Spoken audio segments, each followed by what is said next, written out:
আমরা সবাই জানি শাক খাওয়া খুবই ভালো। আর অনেকের বাড়িতে রোজ শাক কিন্তু রান্না হয়। আর 12 মাসে কিন্তু অনেক রকমের শাক পাওয়া যায়। সেরকমই আজ আমি একটা ডাঁটার শাকের রেসিপি আপনাদের মাঝে তুলে ধরছি। আশা করি আপনাদের কাছে ভালো লাগবে। আপনারা ভাবছেন ডাঁটা শাক, এ তো আমি পারি, কিন্তু আমি কিভাবে তৈরি করি বা রান্না করি সেটা আপনারা দেখুন। এটা কিন্তু একেবারে আলাদাভাবে আমি তৈরি করি। খেতে একেবারে অন্য শাক রান্নার থেকে এই শাকের কিন্তু টেস্টটা একেবারে আলাদা লাগবে। আমাদের বাড়িতে বাচ্চারা অনেক সময় শাক খেতে চায় না, আমরা জোর জবরদস্তি করে কিন্তু তাদের খাওয়াই, তাদের স্বাস্থ্যের জন্য। এরকমভাবে আপনারা শাকটা বানিয়ে খাওয়ান, অনায়াসে কিন্তু খেয়ে নেবে। ভারতবর্ষে কিন্তু সব জায়গায় শাক পাওয়া যায় এবং সব ভাষায় কিন্তু সবাই এক রকম শাক খেয়ে থাকে। আমাদের বাঙালিতে শাক কিন্তু বেশিরভাগই রসুন ফোড়ন দিয়ে কালো জিরা দিয়ে করে থাকে।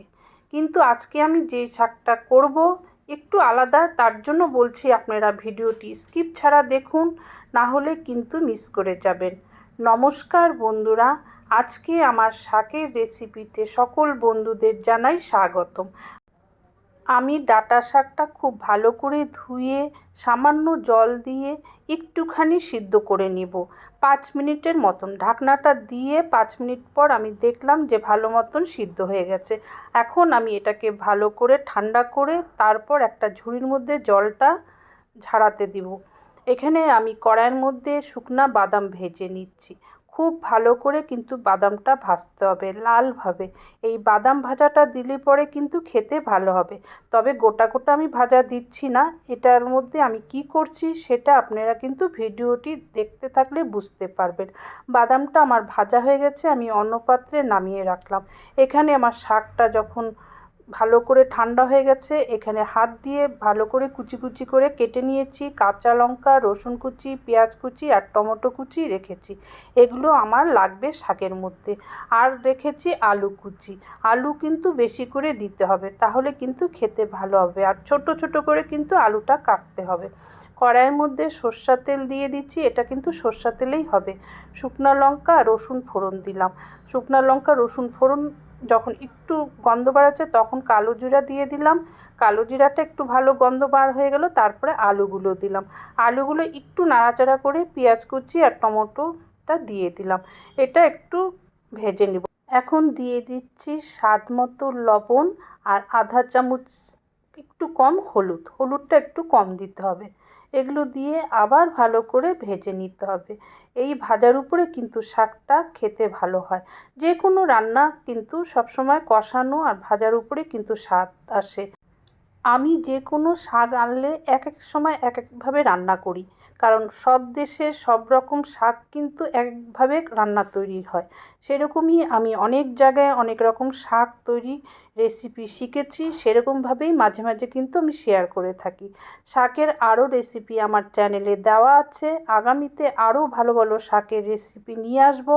এখন তো গরমকাল শুরু হয়ে গেছে, শাক তো বেশি করে খেতে হবে, তাই শাকের রেসিপি ভালো ভালো আনবো, আপনাদের উপহার দেবো, আপনারা দেখে শিখতে পারবেন। এখন আমি শাকটা দিয়ে দিলাম। শাকটা কিন্তু সিদ্ধ করে নিলে কিন্তু খেতে বেশি ভালো হয়। এখন দিয়ে দিলাম সামান্য একটু জল, যাতে সবগুলো ভালো মতো লেগে যায় এবং নিচে যাতে না পোড়া লাগে সেজন্য। কারণ সেদ্ধ করা ছিল, এজন্য বেশি আমার জল দিতে হবে না। এখন হচ্ছে শুধু খুব ভালো করে নাড়িয়ে নিতে হবে যাতে নিচে না লাগে এবং শাকের মধ্যে যেন জল না থাকে।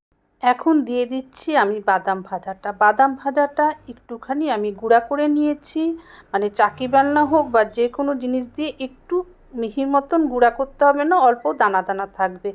এমন একটা শাক তৈরি করুন যাতে বাচ্চারা সেই শাক দিয়েই ভালো মতন ভাত খেয়ে নিতে পারে। সেরকমই এই শাকের কিন্তু স্বাদটা তাই হয়। বাচ্চারা খুশিতে এই শাকটা দিয়ে কিন্তু ভাতটা খেয়ে নেবে। তবে বাচ্চারা কেন, বড়রাও কিন্তু খুব ভালো মতন ভাত খেতে পারবে।